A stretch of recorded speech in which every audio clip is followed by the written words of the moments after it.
Hello and welcome to another episode of Planet Outlook. My guest today is Dr. V. Vijay Kumar.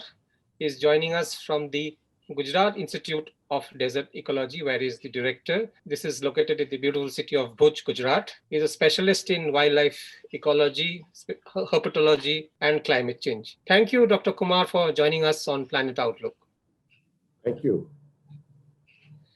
I want to begin, Dr. Kumar, by asking you that the idea of a desert thriving with wildlife may not resonate with the common people kind of thing. But yet it is true. You have a very long experience working in desert ecosystems. So for the viewer who are watching us on this platform, just tell us how vibrant a desert ecosystem is. The desert is not just a barren kind of land, sandy kind of area. Yes, yes. Actually, earlier we used the term desert. Now we are not using the term desert. We use the term dry lands because we classify the land arid, semi-arid, and dry subhumid. And these three are collectively called dry lands. So dry lands have desert areas where the productivity is very low. And we have, but if you look at the biogeographic classification by Dr. Rogers and Pavarsam, they have classified entire Kutch district and part of Rajasthan as desert biogeographic zone. It is 3A category, but the two deserts are two different. It is though it is one continuous this thing, but two deserts have two different kinds of geography. If you look at Rajasthan, it is Thar desert. It is mainly sandy. So where soil moisture is the problem. But if you look at the desert, what we call in Gujarat, it is greater run of Kutch and little run of Kutch. This is saline marsh. This is saline marshy land. So these two are continuously it is located as a desert or classified as desert. Two deserts have two different distinct classifications. And if you look at the life forms, it has very unique life forms. So And tell the us, entire, Dr. Kumar, just to interrupt you, just tell us for the viewers who have never been to the Little Run of Kutch or the Greater Run of Kutch. yes, So, so I know they are kind of interconnected, but for the viewer, for the common man, just tell us how beautiful or the life that you're talking about, just one by one. Just take us through maybe first the Little Run or the first Greater Run, whatever you choose. yeah. So first we start with the greater run of Kutch. The Okay. greater run that covers more than 16,000 square kilometer area, and the little run is around 6,500 square kilometer area. And these two joined together forms nearly 50% of Kutch district. And Kutch district is the largest district in this country. The total area is 45,652 square kilometer. And the entire Kutch district falls under the desert biogeographic zone. And if you look at the biodiversity point of view, Kutch has the greater as well as little run of Kutch. This has very unique biodiversities. For example, Flamingo City in greater run of Kutch. This was discovered way back to 1886 by the then Maharaja of Kutch. And it is the only place where flamingos breed. And till today, the breeding is going on. It is a greater flamingos as well as lesser flamingos. Both are breeding there. Apart from that, even pelicans also they have recorded breeding. Avocet also they recorded breeding. And Little Run of Kutch is the home for the last remnant population of wild ass. The particular species of wild ass, it is found only in the Little Run area. If anyone wanted to see the wild ass, they have to come all the way to Little Run of Kutch. Little Run is not only for wild ass, it is good for very good population of raptors. There are large number of raptors population survive in the Little Run of Kutch because of its climatic conditions and the nature of environment and all those things. And both the runs, they have so many raised places. We call it as beds. Run is devoid of vegetation or inundated with the water, but these beds have some sparse vegetations. They provide a habitat for many of the fauna and other bird species. And this So greater run of Kutch is this is actually The seawater comes from the Kori Creek because in Kutch, the tidal amplitude is such the seawater rise by 4.5 meter during the high tide time and go down by during the low tide time. So when the seawater rises, it enters into the run area through the Kori Creek. So it moves nearly 90 kilometers it travels. Due to high temperature, the water evaporates. All the salt particle deposits on the surface of the run. That's the reason you can find lots of salts, white color. So it is now popularly known as white desert. People call it as white desert because of the salt incrustation in the entire area. And this is So, unique in the world. so is there a kind of paradox, Dr. Kumar? Because at one end from you, we are hearing this wonderful bird life, wild ass, and other species. And yet we are calling it arid lands or desert kind of thing. And we are Yes. not calling it a forest because generally people think that wild species birds are kind of only belong to the forest. So is there something that we are doing wrong that the arid lands that you're talking about are always marked as wastelands? And is this a concern for losing a lot of our biodiversity? This arid land has its own beauty because in arid dry lands, what we call it dry lands, in dry lands the rainfall is very low, and it is very erratic. Here droughts are very common. Because of that, the vegetation type is also totally different. We have the dryland trees, lost tropical thorn forest. That if you wanted to see, you have to come all the way to Kutch, Lakhpat area, this Narayan Sarovar Chingara Wildlife Sanctuary. It is like an umbrella type kind of trees. And the flora is also unique, as well as the dependent fauna is also unique. Kutch has caracals. Because of this terrains and this thing, they provide a home for many of the unique animals. And in the run area, greater run of Kutch, during monsoon, the salt mixed with the fresh water, rainwater. So the salinity level comes down to 35 ppt. And during summer, due to high temperature, the water evaporates. The salinity level goes to 150, 160 ppt.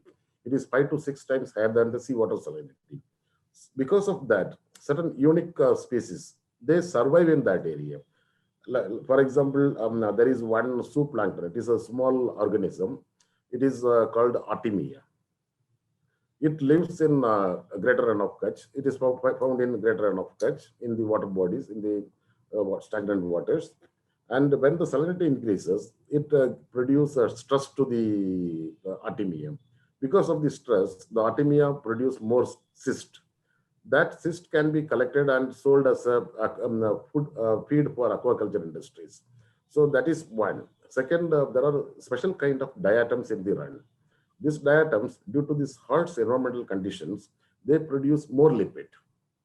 So from these diatoms, there is a possibility we can extract biodiesel. But it needs lots of research, explorations, and all those things. But these are all the possibilities there in the run. So talking about research explorations, you are leading this amazing team at the Gujarat Institute of Desert Ecology. So tell us a bit about the institute's work in this area. Actually, this Gujarat Institute of Desert Ecology was started in May 1995. And why it was started is because if you look at the dry lands of the country, nearly 69% of our country, it is roughly 228 million hectares, falls under dry lands. And majority of the dry land area is located in Rajasthan and second largest in Gujarat. And during early 90s, if you look at Rajasthan, there were more than 7, 8 organizations, central government organizations like CASRI, AFRI, uh, Botanical Survey of India, Zoological Survey of India. There are many organizations they working on many of the dryland issues in Rajasthan. But early 90s, there were no organization in Gujarat to tackle with the dryland issues of Gujarat state, though it had a second largest area under Gujarat. So the then Chief Minister of Gujarat and the Mr. Chimanbhai Patel Sahib and the Chief Chairman of Gujarat Ecology Commission, Mr. Hashmukh Shah Sahib, they have thought that we should have an organization, especially working on desert. At the time, it was we call it as a desert. So the name was Desert Ecology, Gujarat Institute of Desert Ecology. So they have signed an MOU with Israel because Israeli was considered as a forerunners of desert research in the world. So they have signed an MOU. Based on that MOU, Professor Uriel Safriel, who was the head of Jacob Belustein Institute for Desert Research, he has visited India, especially in Gujarat, during 1993. And he has explored all these areas, and he has recommended that this institute should not be in Gandhinagar, it should be in Kutch. So based on his recommendations, the institute was started in Bhuj, Kutch. Bhuj is the headquarter of Kutch. So in 1994, the paperwork was completed and approval was received and all those things. The actual establishment was on 1st May 1995. And since then, the institute is working on various issues related to ecology, environment, biodiversity, industries, developmental areas, and even environmental planning, policies, all areas we are working on that. So the other part is also dry lands are also very susceptible to climate change, and you have been working on this for now many, many years. Yes. So tell us how climate change is affecting these dry lands, the Kutch region, and yes. What have you noticed all these years that you have been tracking this ecology very minutely? What's yes. the changes, the major changes that you have noticed? Yeah, actually, if you look at entire Gujarat state, nearly more than 60% of area is under desertification or land degradation process. That is second largest in the country. And more than 65% of land degradation cost is natural as well as climatic related. So climate is playing a major role. Desertification is one kind of issues, land degradation, it reduces the productivity of land and all those things. But it is aggravated by the climate change that is prevailing in the area. So what we have looked at, we have undertaken so many studies, and we understood that from different perspectives. We have even interviewed with the above, middle, and below. Above means policymakers, middle means those who are implementing, and below means the stakeholders, those who are depend on the natural resources.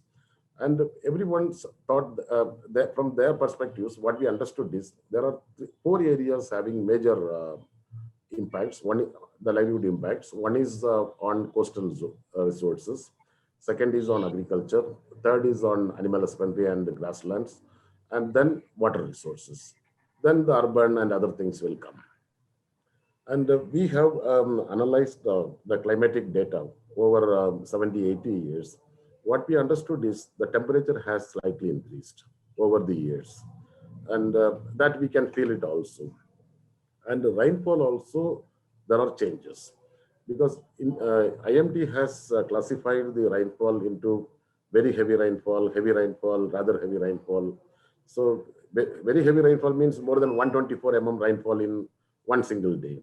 So that kind of incidents were very low in the earlier days. If you look at 10 years or 15 years back, we had a clear-cut predictions. Every 5 years, 3 years is drought, and 1 year we get normal rainfall, 1 year we get little above normal rainfall. And our normal rainfall is around 358 mm. It is very low when compared to other areas, but people are happy with this 358 mm rainfall, because many years they are not getting that rainfall too. And this rainfall pattern has changed recently. For last 10, 12 years, if you look at the rainfall data. So what is happening is, one is the intensity has increased. So this very heavy rainfall, earlier one time we got it in a decade. Now we have got 6 times in a decade. So one side, the rainfall intensity has increased. Second thing, the gap between one shower and other shower has also increased. So there is a 120 mm rainfall on particular day. Then there is 1 month gap. Then there is another 120 mm rainfall or 150 mm rainfall. This is good for, but So because of this, most of the water is wasted through runoff. And for agriculture, this is not even, it helps, because there are some dry periods of 20, 30 days, the crop will germinate, and without supporting irrigation, it will die. So here in Kutch, in drylands, the irrigation is very limited. Most of the farming is rain-fed farming. It is depend on the dryland farming. It is depend on the rainfall. If there is no proper rainfall, then the crop would fail. So Second, with more rainfall, just more to rainfall, more so with rainfall more also, rainfall, is the agriculture increased? see, actually, more rainfall also, if it is with a regular gap, then it is good for the crops. If there is a gap of 30, 40 days, no showers, then the plant will get more water, and it will or submerged, or it will die. Because if you put seeds in the fields, the seeds, if it is submerged for more than 48 hours or 50 hours, the germination success would be very low. So excess rainfall has two things. One is it kill the seeds, or it reduce the viability of germination. And second, it allow the plant to germinate, and then there is no support irrigation. The plant will die after a few days of survival. Second, the rainfall pattern has changed. Earlier, we used to get the monsoon sets here end of June. And July used to be the peak monsoon. July and August, the peak monsoon. Then September, it withdraws. October, it is a transition period. There is no monsoon. But now the monsoon sets in end of July or August. And August and September is the peak. And it goes up to November, October, November. And earlier, we never get rainfall during winter. And our rainy days were only 12. That is between July, August, and September. These two, mainly July and August. September, we get very minimum rainfall. Occasionally, we get some rainfall in October. But now, the rainy days, 13, 14, it is same. But because of intensity, sometimes some year we got 800 mm rainfall. Some year, there is no rainfall at all. 2018, we didn't receive any rainfall. It is a very meager rainfall we have got it. So then shifting of this, then even sometimes we are getting unseasonal rainfall during winter. Winter, we never get rainfall. So now sometimes December and February also we got rainfall. This is all because of climate change. Climate change. And this unseasonal rainfall again come to this horticultural crops and even other crops also.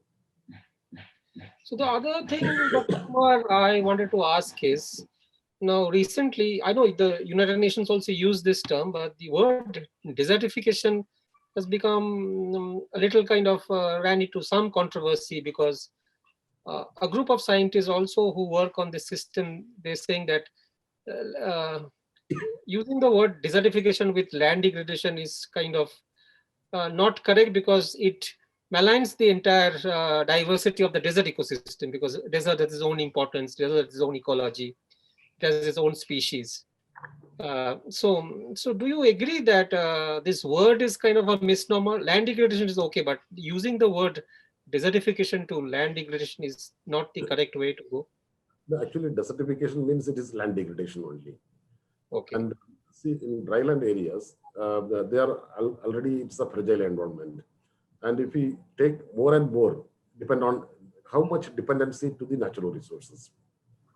And we have to give time to the nature to recover by itself also. If you look at the earlier cropping patterns, they first do some cropping, then they give a land for 6 months rest, then they do another cropping. Now we are not giving any rest to the land. We do one cropping, then we do another small short-term crops, then another crops, where irrigation facilities are available. Where irrigation facilities are not available, they are not doing anything. So the land is not given enough rest. Second, earlier we used organic fertilizers and all those things. That gradually enrich the soil nutrients. Now we are using chemical fertilizers. They are short-term. So that also have. But you are doing also restoration ecology. You are also an expert on restoration ecology. So tell us, viewers, what does restoration ecology means? How does it work? Yeah, actually, we use two terminologies. One is restoration, Another one is reclamation. Restoration is whatever the land condition, whatever it was, bringing back to the exact conditions back. That it is not possible, not 100% not possible. So reclamation is developing that land. It lost its productivity, but we somehow tried to manage it to bring it to productive. That is reclamation. So we use the term, though it is restoration, but mostly it is the reclamation activities. And we have done grassland restoration and even saline land reclamation and even mangroves restoration also. There are 3-4 areas we have done lots of work. Grassland, we in Kutch, there are two important grasslands. One is Banni grassland, that is one of the Asia's, it was referred as Asia's finest grassland, and it covers an area of 2,617 square kilometer area. It is a huge grassland area. And another one is 645 square kilometer area grassland. In that, that is located in Nalia. So that grassland, the major species is Simbapo kind of thing. It is less palatable, so it supports bustard population there. So it gives height to the bustards. So normally bustards and all Africans, they survive in that area. This Banni grassland, it is a nutritious grass. And Banni is, the underground water is old sea. So what happens is during summer, due to capillary action, the water comes up and water evaporates and the salt deposits on the surface of the soil. Then monsoon, the rainwater presses the salinity down and grass needs 15-20 centimeter topsoil. So it gets its own substrate and moisture and it grows luxuriantly. Now what happened is due to this agricultural policy and all those things, to grow more food, government has started so many check dams, reservoirs, minor irrigation scheme, medium irrigation schemes. So they have constructed dams across these rivers, which used to open into Banni grassland. Because of that, the fresh water flowing into the Banni is totally stopped. So underground water is old sea. The salinity problem was already there inherent. This rainwater used to leach the salinity, and it was a grassland. Now the leaching process has stopped. The salinity problem gradually aggravated. And 1960s,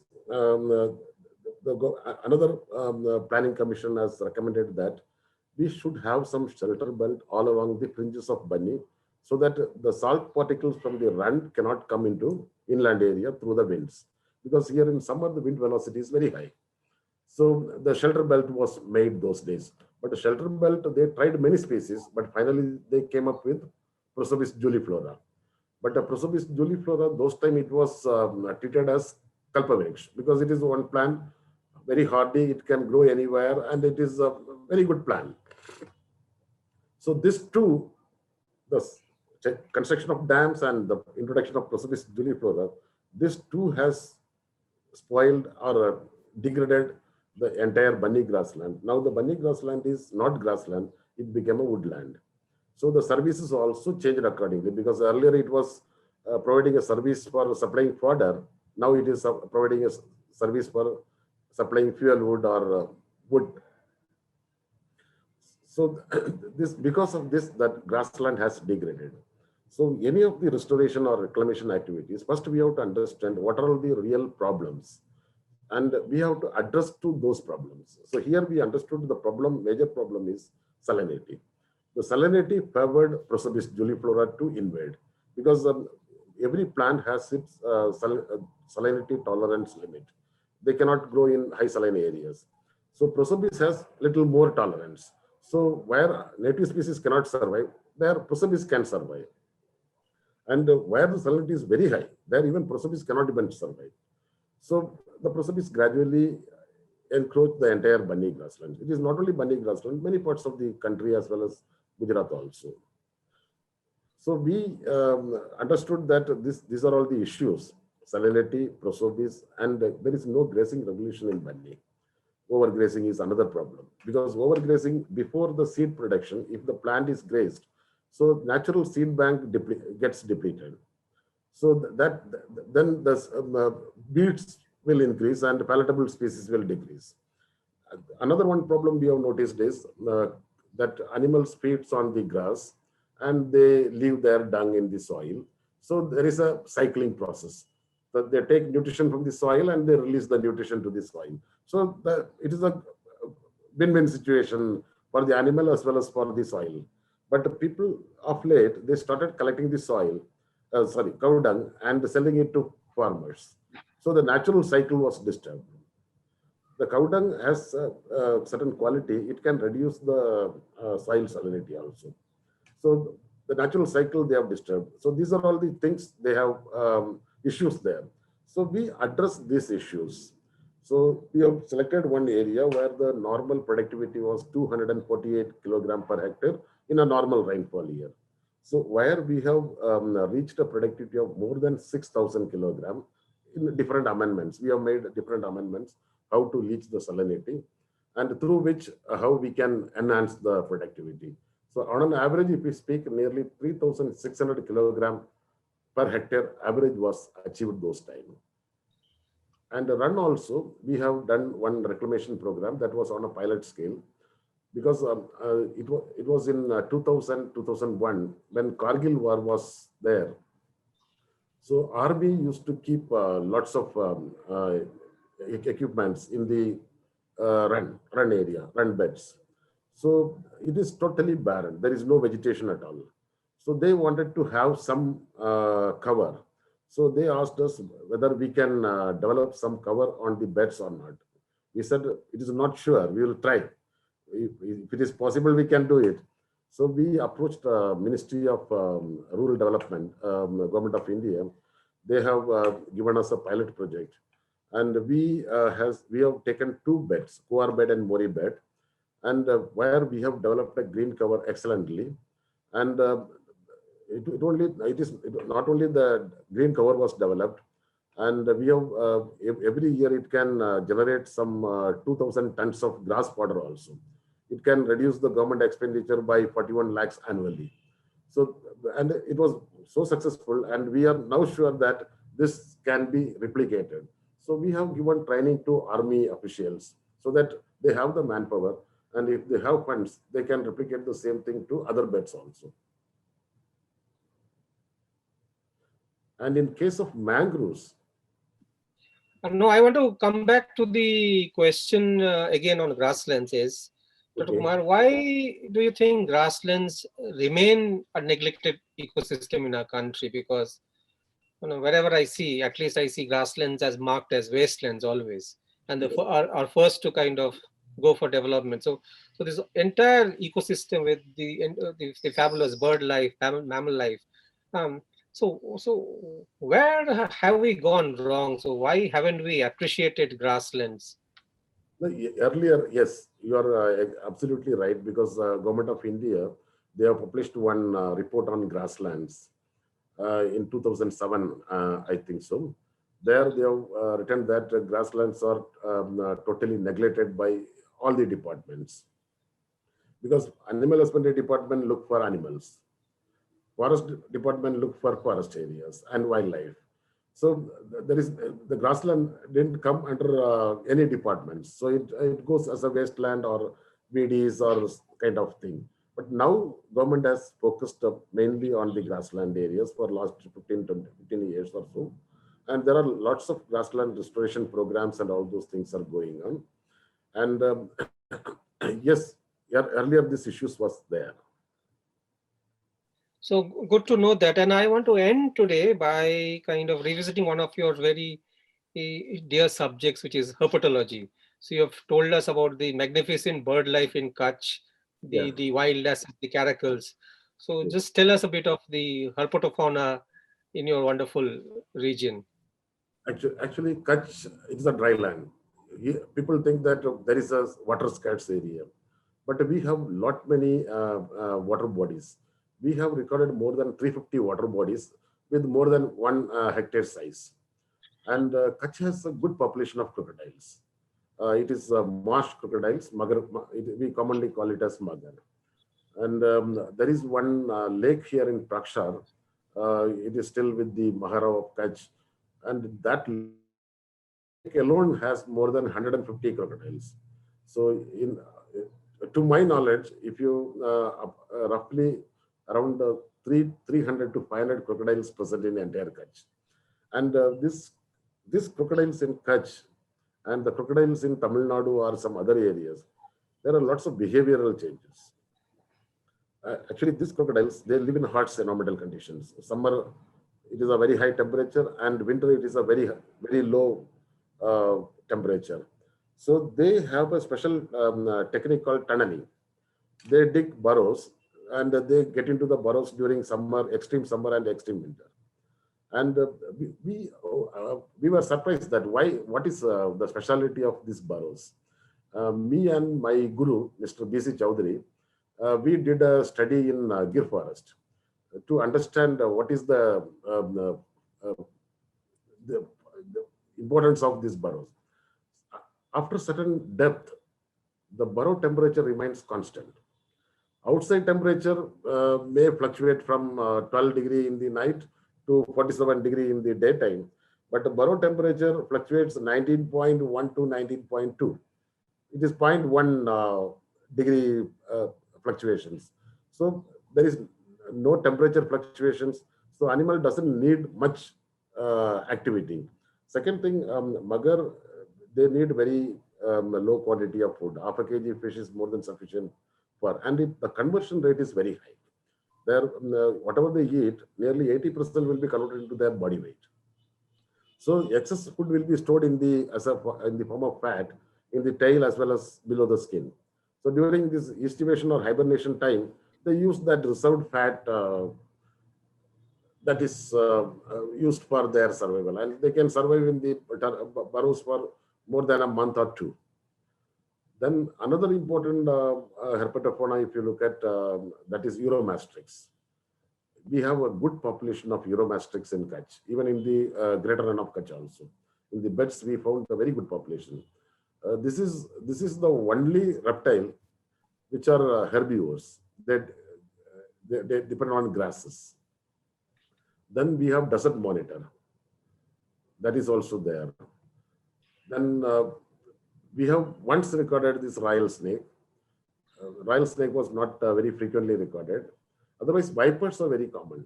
In the mangrove environment, we have lots of vipers. We have Russell's viper as well as saw-scale viper. Both are there. And people used to predict monsoon based on these vipers. This Russell's viper, if it is climbing on the tree, then the villagers, many villagers, they predict that that year would be going to be a good monsoon year, good rainfall year. Thank you so much, Dr. Kumar. This is just wonderful hearing stories from Kutch. So thank you so much joining us on Planet Outlook. You stay well. Hope to visit you soon again in Bhuj and see the wonderful life in Kutch. Welcome always. Thank you. Thank you. Thank you very much.